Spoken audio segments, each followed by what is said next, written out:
We're here today with Kim Hoang, a local martial artist and actor, and we're going to discuss some of his projects today and a little bit about what's going on with his life. Well, I'm very honored to be here.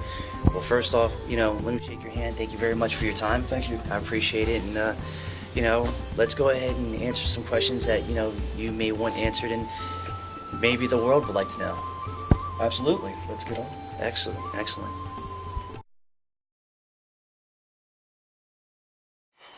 Where do you see your future in martial arts going? I definitely see myself as being a long-time student, that's for sure. I've done the competition thing. I've won many awards, and it's been great. But that really doesn't mean anything unless you actually take something from it and pass it on to the next generation. So the instruction aspect of it. And the instruction aspect of it will definitely come into play. But I see myself being a long-time student, learning many things about my art of Taekwondo, but maybe other arts as well. Muay Thai, kickboxing, Shotokan karate, whatever. It's the one good thing about a person in general is that you never stop learning. You never stop learning. You can always grow for each little bit of information, new information that you pick up.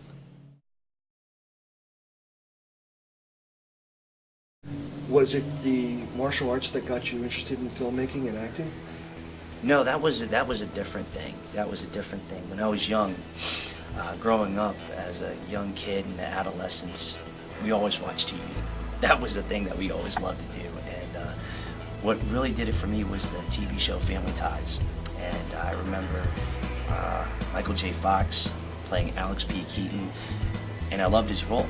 Because Alex was a very young, competitive young man who wanted to do well, not only in school, but in life. And I liked the way that Michael J. Fox presented him. And I just thought to myself, wow, this guy is doing something he loves. He loves to act. He's making money out of it. And he's possibly changing the lives of people all around in America and in the world, not just the youth, but the adults.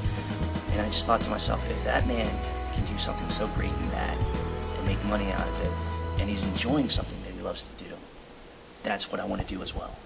And from that point, I just knew that was something that I wanted to go for. Respect is one of those things that you have to have in life in order to give to people, in order for them to reciprocate you properly. It saddens me as an individual when you see in today's generation society that respect is a lost art.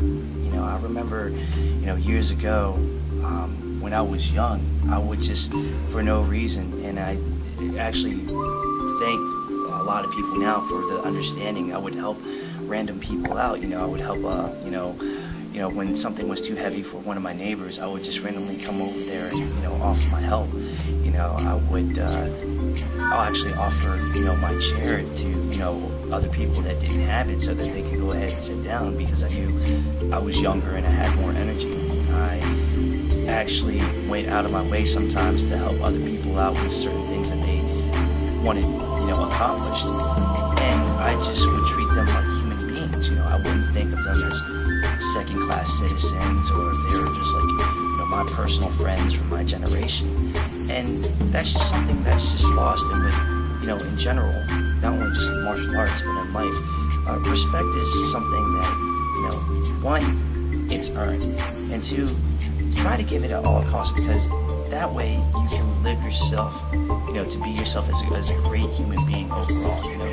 You gotta understand that, we're in a world where we need to respect one another and we need to love one another. And that's what it's all about, to have that respect and to live great. Tell me who your influences are in martial arts. I have a lot of martial arts influences. Of course, everybody knows, for the martial arts, everybody will say Bruce Lee because he had done a lot for, the martial arts industry and the movie community. But if I'm going to say, strictly rooted martial artists, one person that I had in mind was the late Grandmaster Kim Hoang. And Kim Hoang was a Korean master that came out to the Washington, D.C. area and opened up Kim's studio that was rooted in Silver Spring, Maryland. And he, at his tenure in time when he taught, produced a lot of great champions. He produced champions like Mike Warren, who is known worldwide without a doubt, probably the most greatest single fighter in the history of the martial arts, putting everything together. I mean, Chuck Norris was a great martial artist because he introduced spin kicks, but how many people can say that, people like Mike Warren could take those spin kicks, make beautiful combinations like a jazz symphony, and make it consistent every time.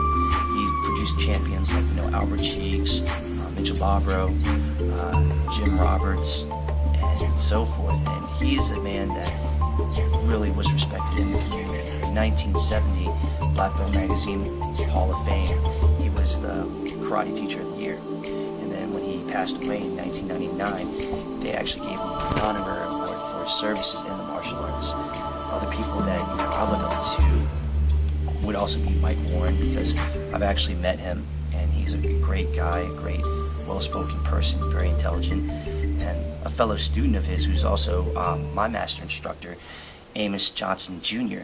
If it wasn't for him, I wouldn't be in the martial arts today. So I respect is due to a person who pinned the black belt on me, and that would be him.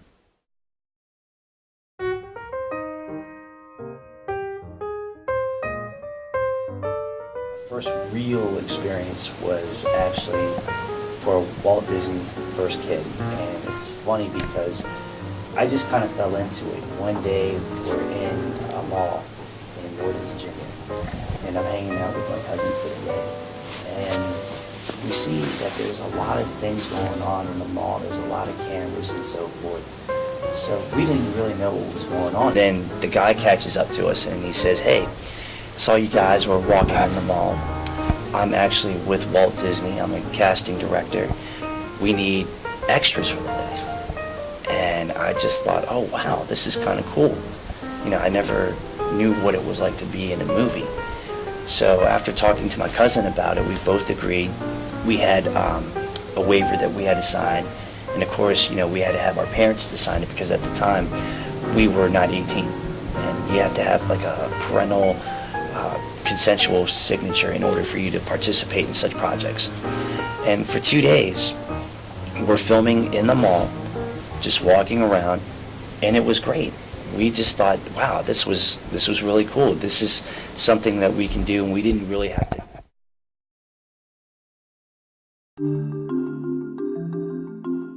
Back in, I think, 2009, I really didn't have much going on.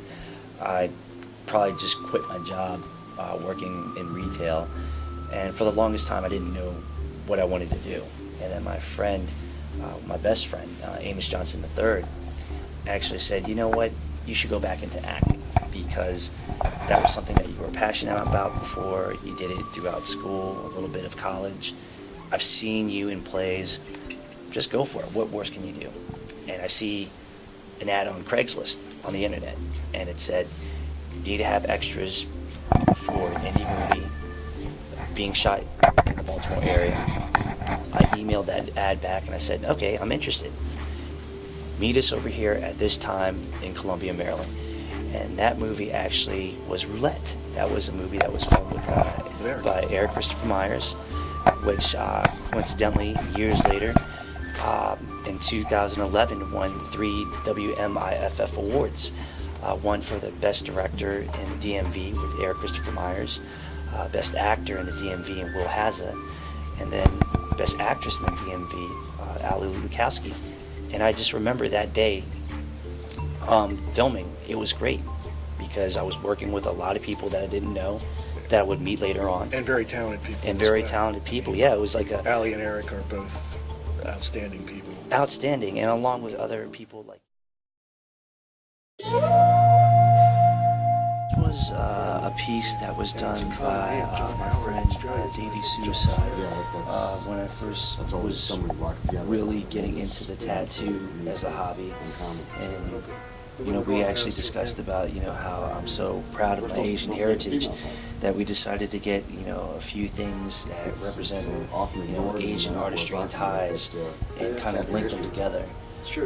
There's like a No, whole we few all know elements, which like, one of those koi fish, fisted taekwondo. I have a few of those myself. There's a They're probably all criminals. Korean Hangul I'm sure if you go like words that are like wrapping around like an armband, and a little Japanese crane right here. And that's like my very first one that I have, my memorable one, because that was like I'm sure there's the time where I actually felt like I really accepted tattooing as a great art. And I have a couple of more on my shoulder blades, but this is the most visible one that many can see.